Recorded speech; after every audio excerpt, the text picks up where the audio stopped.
Hello दोस्तों, मेरा नाम है अरुण कुमार। एक बार फिर से नीट स्टडी यूट्यूब चैनल में आपका स्वागत है। आज हम लोग बीबीयू सेमेस्टर 1 यानी विनोबा भावे सेमेस्टर 1 सेशन 2022 से 26 वालों के लिए बात करने वाले हैं। ठीक है, तो उनका विद्या केस पेपर आ चुका है। इसके लिए मैंने पहले ही वीडियो बना दिया था। ठीक है, लेकिन आज के वीडियो में हम लोग इतिहास MJ1 में कौन कौन से प्रश्न हैं उसके बारे में जानेंगे। ठीक है, तो चलते हैं, जल्दी से वीडियो को स्टार्ट करते हैं। पहले मेन सब्जेक्ट का 2 पेपर होता था, कोर 1 और कोर 2 करके, लेकिन इस बार दोनों पेपर को जोड़कर एक ही पेपर बनाया गया है। ठीक है, जिसे MJ1 का नाम दिया गया है। ठीक है, जिससे पूरा सिलेबस बदल चुका है। ठीक है, तो विद्या केस में जितने भी क्वेश्चन है मैं उन सारे क्वेश्चन को पूरा निचोड़ हल करने वाला हूँ। मतलब प्रत्येक क्वेश्चन को अपने से नोट करके इस चैनल में आप लोगों को उपलब्ध करवा दूंगा। ठीक है, तो चैनल में नहीं तो चैनल को सब्सक्राइब करके रख लीजिए ताकि आपको एग्जाम के टाइम में हेल्प मिल सके। तो चलते हम लोग जल्दी से प्रश्न की ओर। पहला प्रश्न है, मैं यहाँ थोड़ा सा जूम कर देता हूँ ताकि आप लोगों को अच्छे से समझ में आ जाए। पहला प्रश्न है, हड़प्पा या सिंधु घाटी सभ्यता की मुख्य विशेषताओं पर प्रकाश डालें। ठीक है, तो आप इन सारे प्रश्नों को जल्दी जल्दी नोट करके रख लीजिए। ठीक है, इन सारे प्रश्नों का आंसर मैं इस चैनल में जल्दी अपलोड कर दूंगा। तो चलते अब हम लोग अगले प्रश्न की ओर।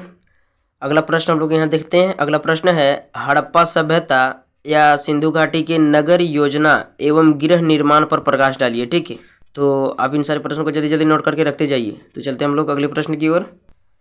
अगला प्रश्न है, मैं थोड़ा सा फिर से जूम कर देता हूँ। अगला प्रश्न है, ऋग्वैदिक कालीन भारत की राजनीतिक, सामाजिक, आर्थिक एवं धार्मिक अवस्थाओं का वर्णन करें। ठीक है, तो आप इन सारे प्रश्नों को नोट करते जाइए। तो चलते हम लोग अगले प्रश्न की ओर। अगला प्रश्न है, उत्तर वैदिक आर्यों की राजनीतिक, सामाजिक, आर्थिक एवं धार्मिक दशा का वर्णन करें। ठीक है, तो चलते हम लोग अगले प्रश्न की ओर। अगला प्रश्न हम लोग देखते हैं। मैं इसे थोड़ा इधर कर देता हूं ताकि आप लोगों को आसानी से समझ में आ जाए। ठीक है, अगला प्रश्न है, वर्धमान महावीर के जीवन एवं शिक्षाओं का उल्लेख करें। ठीक है, तो चलते अब हम लोग अगले प्रश्न की ओर। मैं एकदम आराम से वीडियो बना रहा हूं। ठीक है, ताकि आप लोगों को आसानी से समझ में आ जाए। एकदम मैं पूरा एकदम स्लो करके बना दे रहा हूँ। अगले प्रश्न की ओर हम लोग चलते हैं। अगला प्रश्न है, गौतम बुद्ध के जीवन एवं उपदेशों का वर्णन कीजिए। ठीक है, तो इन सारे प्रश्नों को नोट करते जाइए। तो चलते हैं अगले प्रश्न की ओर। अगला प्रश्न इस पेज में है, मैं इसे थोड़ा फिर से जूम कर देता हूँ। ठीक है, जल्दी से देखते हैं हम लोग। अगला प्रश्न है, हर्यक वंश से नंद वंश तक मगध के उत्थान का वर्णन करें। ठीक है, मैंने पहले इन सारे प्रश्नों को नोट कर लिया था। ठीक है, और नोट कॉपी में नोट करके रख लिया हूँ। तो जल्द ही मैं इस चैनल में इन सारे प्रश्नों को नोट उपलब्ध करवा दूंगा। ठीक है, तो चलते अब हम लोग अगले प्रश्न की ओर। अगला प्रश्न है, अगला प्रश्न इधर हम लोग फिर से जूम करते हैं। अगला प्रश्न है, चंद्रगुप्त मौर्य के जीवन एवं उपलब्धियों का वर्णन करें। ठीक है, तो चलते अब हम लोग अगले प्रश्न की ओर। और यदि हाँ मेरा वीडियो अच्छा लगता है, ठीक है, तो वीडियो को लाइक और चैनल को सब्सक्राइब कर दीजिएगा, क्योंकि वीडियो बनाने में बहुत मेहनत लगता है। ठीक है, तो चलते हम लोग अगले प्रश्न की ओर। अगला प्रश्न हम लोग यहाँ देखते हैं। अगला प्रश्न है, अशोक के धर्म की अवधारणा की व्याख्या कीजिए। धर्म प्रचार के लिए उसने कितने तरीकों को अपनाया। ठीक है, उसके बारे में आपको लिखना है। ठीक है, तो टेंशन मत लीजिए, इन सारे प्रश्नों का आंसर मैं अपलोड करवा दूंगा। ठीक है, तो चलते हम लोग अगले प्रश्न की ओर। अगला प्रश्न हम लोग देखते हैं। अगला प्रश्न है, मैं थोड़ा सा जूम कर देता हूँ। अगला प्रश्न है, मौर्य साम्राज्य के पतन के कारणों की समीक्षा करें। ठीक है, तो यह क्वेश्चन बहुत वीवीआई क्वेश्चन है। ठीक है, लगभग एग्जाम में हर बार आता था। ठीक है, और इस बार भी हो सकता है, आ सकता है। तो अगले प्रश्न की ओर चलते हैं। अगला प्रश्न हम लोग यहाँ देख सकते हैं। मैं यहाँ थोड़ा सा जूम कर देता हूँ। ठीक है, अगला प्रश्न है, चंद्रगुप्त द्वितीय की उपलब्धियों का वर्णन करें। ठीक है, आगे हम लोग चलते हैं। ठीक है, अगला प्रश्न हम लोग देखते हैं।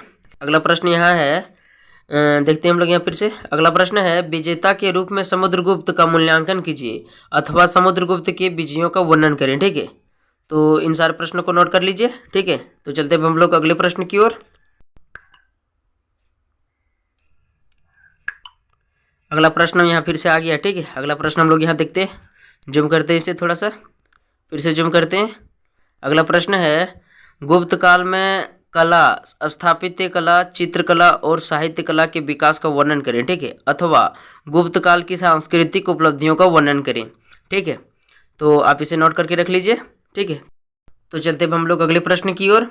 अगला प्रश्न हम लोग देखते हैं। ठीक है, अगला प्रश्न यहाँ है। अगला प्रश्न यहाँ है, थोड़ा मैं यहाँ थोड़ा सा फिर से जूम करता हूँ। अगला प्रश्न है, हर्षवर्धन की विजयों की विवेचना करें। ठीक है, तो आप इसे नोट करके रख लीजिए। ठीक है, तो चलते हैं हम लोग अगले प्रश्न की ओर। अगला प्रश्न हम लोग देखते हैं। अगला प्रश्न है, जल्दी जल्दी हम लोग देखते हैं।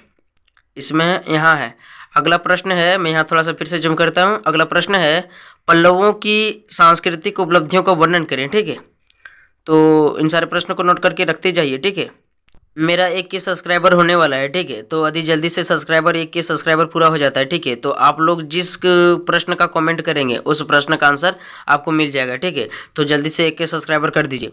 तो अगला प्रश्न देखते हैं हम लोग। ठीक है, अगला प्रश्न है, चालुक्य संस्कृति की उपलब्धियों का वर्णन करें। ठीक है, तो यही सारे प्रश्न थे। ठीक है, तो चलते हैं हम लोग अगले प्रश्न की ओर।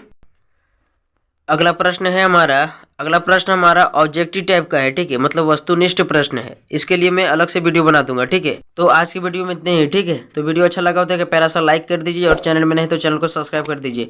तो मिलते हैं नेक्स्ट वीडियो में, तब तक के लिए धन्यवाद।